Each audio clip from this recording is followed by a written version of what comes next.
تو دیکھو اللہ نے ہم کو جو جسم دیا ہے اس کا حق ہے وہ ادا کرنا ضروری ہے۔ تو اسی لیے اللہ تعالیٰ فرماتے ہیں مسلمانوں، جو ہم نے پاک چیزیں تم کو دی ہیں وہ کھاؤ، اللہ کا شکر ادا کرو۔ کیا اللہ نے حرام کیا؟ انما حرم علیکم المیتہ، مردہ نہیں کھانا، مرے ہوئے جانور نہیں کھانا۔ مرے ہوئے جانور میں ایک تو ہے اس کو ٹڈی کہتے ہیں، وہ نہیں کھانا۔ مچھلی وہ کھانا، ٹڈی کھانا، مچھلی کھانا۔ باقی بکری ہے، فلاں ہے، کتنی چیزیں ہیں نا، مر گئے تو نہیں کھانا۔ یہ کہا انما حرم علیکم المیتۃ والدم، خون بھی نہیں کھانا۔ بہت سارے لوگ خون کھاتے ہیں نا، ان کی طبیعتوں میں کتنا بگاڑ آتا ہے، ان کا بی پی بڑھ جاتا ہے، ان کے منہ سے بدبو آتی رہتی ہے، بے رحم ہو جاتے ہیں۔ اس لیے خون بیچنا بھی نہیں۔ جو ذبح کرتے ہیں ہم نے دیکھا ہے کہ بعض لوگ خون بیچتے ہیں، 20 روپے کو، 30 روپے کو، وہ ایک برتن میں پکڑ کے لے جاتے ہیں، کھاتے ہیں۔ مسلمان تو نہیں کھاتے لیکن غیر مسلمین کھاتے ہیں۔ ہم نے یہ دیکھا ہے اس میں کچھ بھاجی وغیرہ ڈال کے اس کو پکاتے ہیں اور اس کو کھاتے ہیں۔ کتنی بڑی غلط بات ہے۔ ولحم الخنزیر، سور کا گوشت بھی نہیں کھانا، یہ تمہارے جسم کو بہت نقصان پہنچائے گا۔ بے حیائی آئے گی، تمہارے اندر جراثیم تمہارے جسم کے اندر داخل ہو جائیں گے۔ ہرگز نہیں کھانا۔ وما اہل بہ لغیر اللہ، غیر اللہ کے نام پر جو کچھ کاٹا گیا ہے، درگاہ میں کاٹا گیا، کسی اور جگہ، وہ بھی نہیں کھانا۔ اگرچہ کو بسم اللہ بول کر کاٹے درگاہ کے پاس لے جا کے، وہ بھی حرام ہے۔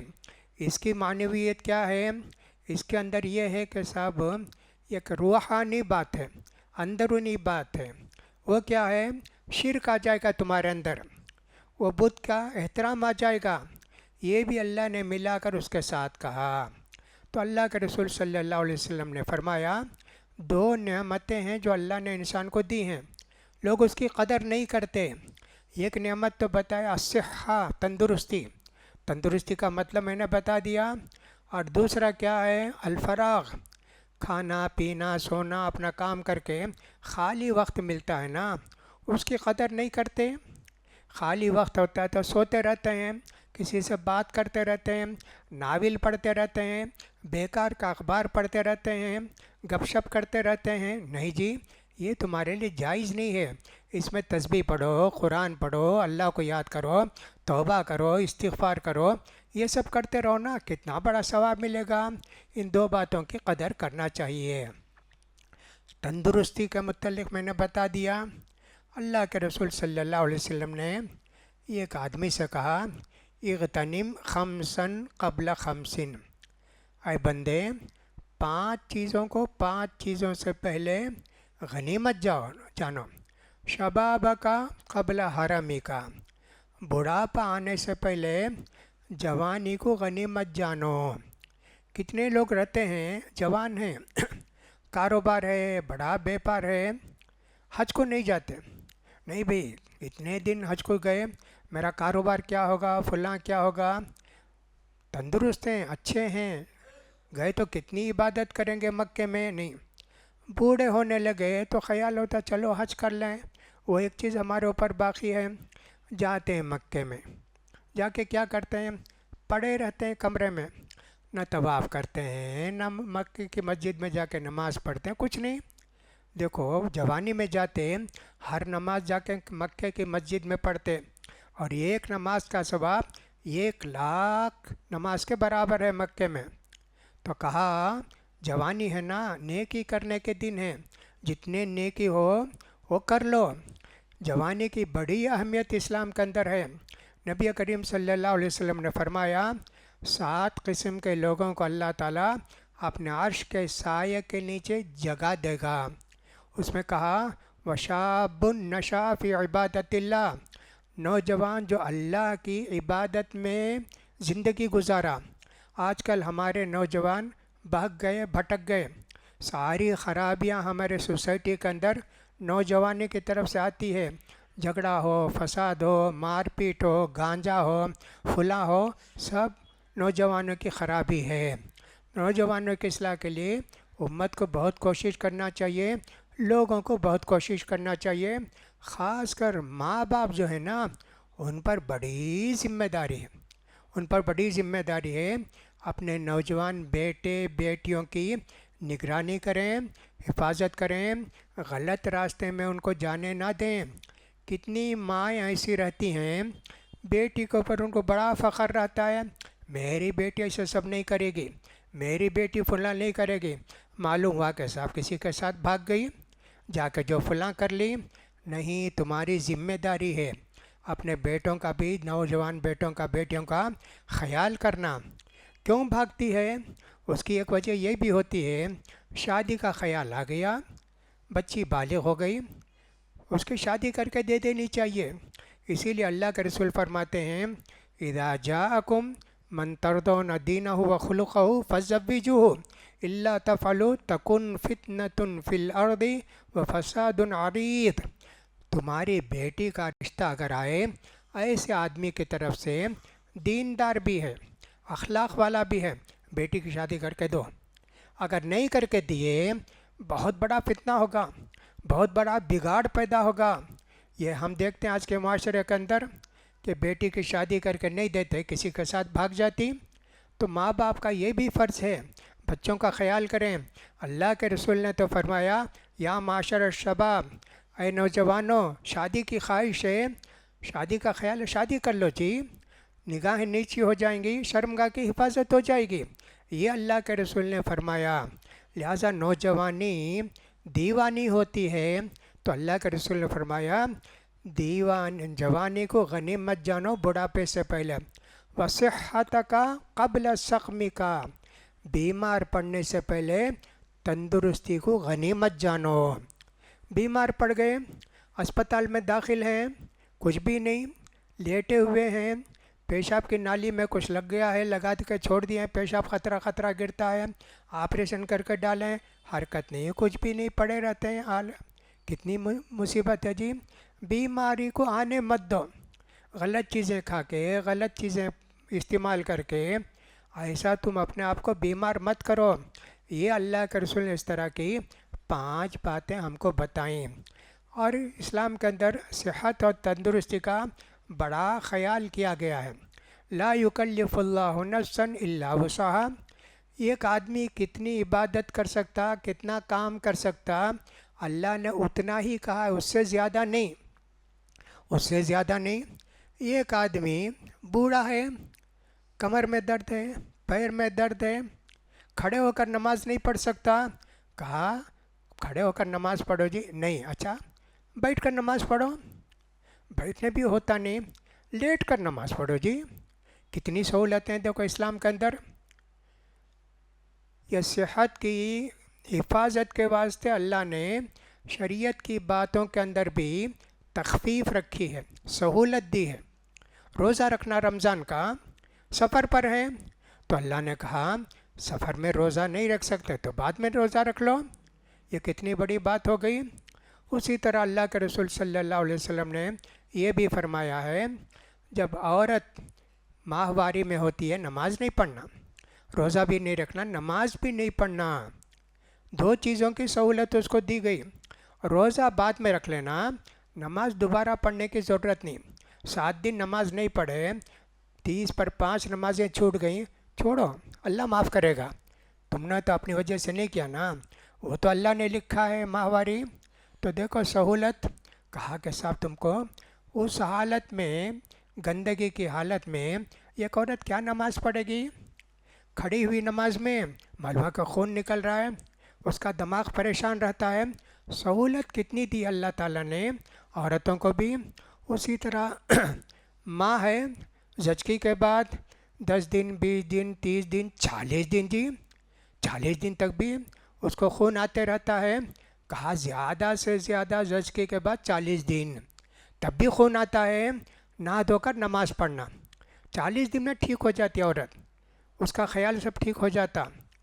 اس سے پہلے ذرا کچھ بھی تکلیف ہوتی ہے اس کو، 10 دن میں اگر خون بند ہو گیا پاک ہو جاتی، 10 دن ہو گئے خون پاک ہو گیا، صاحب ٹھیک ہے، نہا دھو کے نماز پڑھو۔